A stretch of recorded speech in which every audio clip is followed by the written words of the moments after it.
Hello everyone, today I wanted to show you a very simple and time-effective way to make your own Montessori language cards.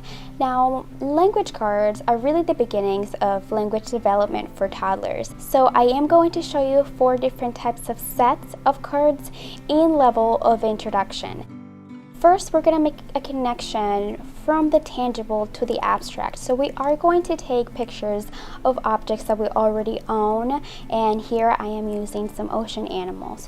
I came up with a very simple way to take pictures of them so that I would have a white background and it will just make it easier for editing once I transfer them into the cards. All we're going to do is transfer the pictures into our computer and paste them into the template.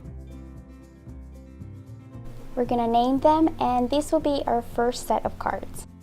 For our second set of cards, we want to replace those pictures of the objects with realistic pictures, and we want to isolate the object, so I recommend you do just a little bit of editing on your computer. Now, I really like this website because it has a lot of realistic looking pictures that are also royalty free, which means that we don't have to pay for them. We can use them for commercial and educational purposes. I will make sure to leave the link for this website in the description box. And all we're going to do is paste the pictures that we download from this website into our template. We're going to do a little bit of editing, so we do take off that background and we have the isolated image or object or animal.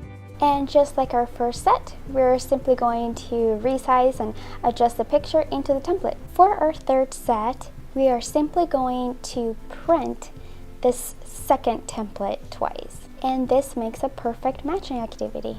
Now onto our 3-part card set.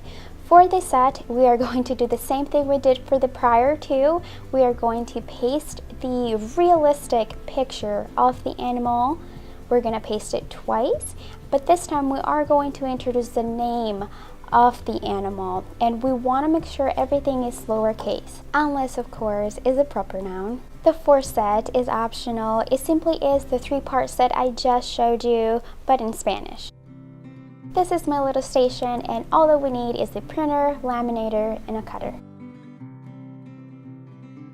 For printing paper, we want to use something a little heavier, so 32 pounds is perfect. We want to keep from using cardstock since the cardstock over time doesn't adhere very well to the lamination. So here I'm just using 8.5 by 11 paper, and I think it works well. Now we are going to print all of our sets of cards.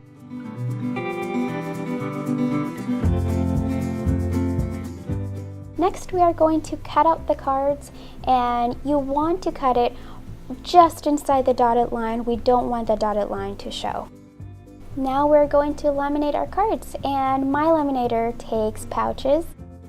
So here I am putting the cards inside of them. And after we laminate all of our sets, we are going to cut them out one more time. However, this time we want to make sure that we leave a small space of lamination all around our cards. And finally, because we want to minimize the tactile distraction that comes with the pointy corners, we want to round them up.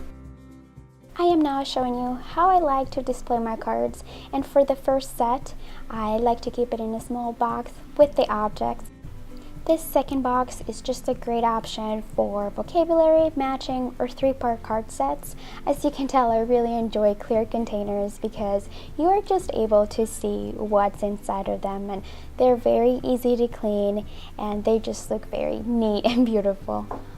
And if you want your 3-part cards to be a little bit more accessible, this is just another great option.